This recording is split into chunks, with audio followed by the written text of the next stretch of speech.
আমি তাদের কাছ থেকে দূরে সরে আসি যারা আমার বিনয়কে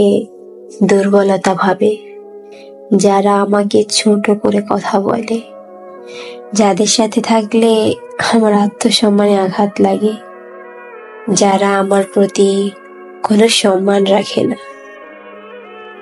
যারা আমার অনুপস্থিতিতে আমার বদনাম করে, যারা আমার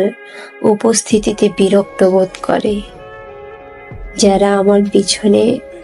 আমাকে নিয়ে বাজে মন্তব্য করে, যাদের সাথে কথা বললে আমি কোনো গুরুত্ব পাই না, যারা আমার পিছনে আমাকে নিয়ে বা আমার কাজের সমালোচনা করে, আমি সত্যি তাদের থেকে দূরে সরে থাকতে চাই। আমি সারাটা জীবন একা কাটিয়ে দেব,